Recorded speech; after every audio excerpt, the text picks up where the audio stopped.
Bismillahirrahmanirrahim. Assalamualaikum warahmatullahi wabarakatuh. Kami dari kelompok 6 akan mempresentasikan materi kami melalui video ini dengan judul materi Pandangan Filsafat Pendidikan Islam terhadap Manusia, Masyarakat, dan Lingkungan. Baik, langsung masuk saja ke materinya. Poin A yaitu pandangan filsafat pendidikan Islam terhadap manusia. Islam telah menjelaskan hakikat dan asal diri manusia, keistimewaan dan kelebihannya, tujuannya di dalam hidup, hubungannya dengan alam, serta kesiapannya untuk menerima kebaikan dan keburukan.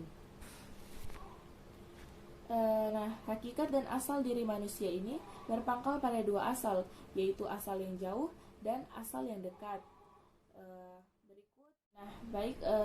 Yang berikut kita masuk pada hakikat dan kedudukan manusia.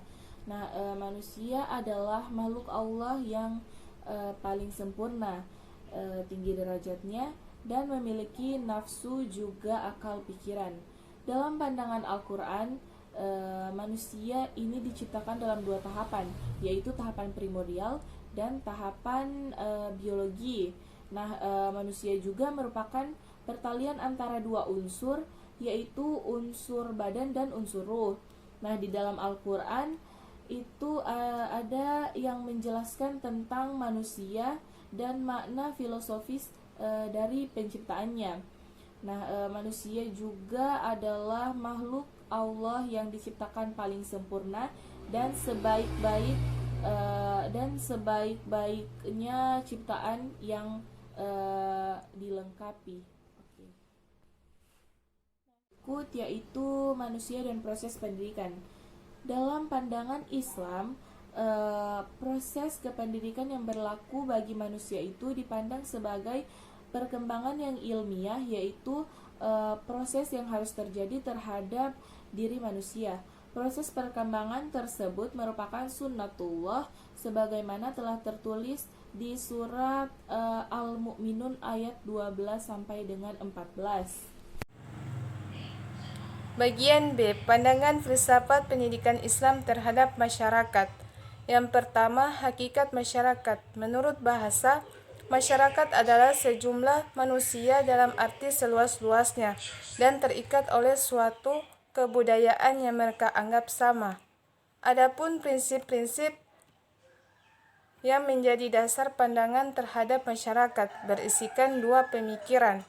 Yang pertama, masyarakat merupakan kumpulan individu yang terikat oleh kesatuan berbagai aspek seperti tanah air, budaya, agama, tradisi, dan lain-lainnya. Yang bagian dua, masyarakat Islam memiliki identitas tersendiri yang secara prinsip berbeda dari masyarakat lainnya.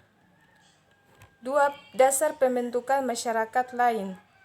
Penelaahan di sini didasarkan atas istilah ummah yang digunakan Al-Quran. Istilah ummah salah satunya dapat dilihat dalam surah Al-Imran ayat 104 yang artinya, dan hendaklah di antara kamu segolongan umat yang menyeru kepada kebajikan, menyuruh kepada yang ma'ruf dan mencegah dari yang munkar. Merekalah orang-orang yang beruntung. Bagian 3. Karakteristik masyarakat. Yang pertama, masyarakat Islam itu beriman kepada Allah, Nabi, Rasul, kitab-kitab samawi, hari akhir, hari kebangkitan, perhitungan, dan balasan. Yang kedua, masyarakat Islam meletakkan Islam pada tempat yang tinggi.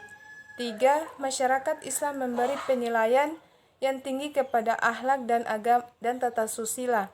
Yang keempat, masyarakat Islam memberi perintah utama kepada ilmu, sebab ilmu dianggap sebagai cara yang terbaik untuk memantapkan akidah dan agama. Yang kelima, masyarakat Islam menghormati dan menjaga kehormatan insan, tidak memandang perbedaan warna kulit, bangsa, agama, harta, dan keturunan. 6. Keluarga dan kehidupan berkeluarga mendapat perhatian besar dalam masyarakat Islam. Masyarakat Islam menguatkan ikatan dan binaan keluarga. Yang ketujuh, Masyarakat Islam adalah masyarakat yang dinamis dan bertekad untuk berkembang dan berubah dengan pesat dan terus-menerus. Yang kedelapan, masyarakat Islam adalah masyarakat yang terbuka, boleh menerima pengaruh yang baik masyarakat lain terutama di bidang ilmu pengetahuan. Yang kesembilan, masyarakat Islam bersifat insaniah, saling kasih mengasihi, ramah tamah, tolong menolong, bantu membantu antara satu sama lain. Yang keempat, hubungan masyarakat dengan Islam. Menurut pandangan Restu Adrian mengenai hubungan masyarakat dengan pendidikan Islam, yaitu masyarakat dan pendidikan merupakan dua komponen yang tidak bisa dipisahkan satu sama lainnya. Masyarakat membutuhkan pendidikan, begitu pula sebaliknya. Tanpa masyarakat, pendidikan tidak akan berjalan dengan baik karena di dalam pendidikan terdapat unsur masyarakat seperti guru, peserta didik, dan lainnya. Begitu pula sebaliknya, tanpa ada pendidikan masyarakat akan menjadi bodoh dan tidak mempunyai ilmu pengetahuan. Yang bagian C, pandangan filsafat pendidikan Islam terhadap lingkungan. Alam semesta khususnya lingkungan adalah media pendidikan sekaligus sebagai sarana yang digunakan oleh manusia untuk melangsungkan proses pendidikan. Antara manusia dan alam semesta saling membutuhkan dan saling melengkapi antara satu dengan yang lainnya. Yang pertama, alam dan manusia. Sejak kelahiran manusia muncul jenis-jenis baru tumbuhan dan hewan yang telah disediakan untuk lingkungan hidup manusia agar sejahtera hidupnya. Yang bagian 2, memanfaatkan lingkungan. Manusia terhadap lingkungan sangatlah dominan sekaligus subjek penentu yang dapat menentukan apakah lingkungan itu dapat bermanfaat atau tidak. Contohnya seperti tanah, air, dan hutan. Sekian dari saya. Wassalamualaikum warahmatullahi wabarakatuh. Baiklah, sekarang masuk pada kesimpulan. Makhluk yang paling mulia dan tinggi derajatnya di sisi Allah adalah manusia. Dilihat juga secara fisik, manusia memiliki fisik yang lebih sempurna dibandingkan dengan makhluk-makhluk lain dan mempunyai potensi-potensi yang membuktikan bahwasanya manusia sebagai ahsan at-takwin. Berikut yaitu adapun dasar pembentukan masyarakat Islam adalah ditegakkan atas dasar-dasar kebaikan yang makruf dan tidak tercela.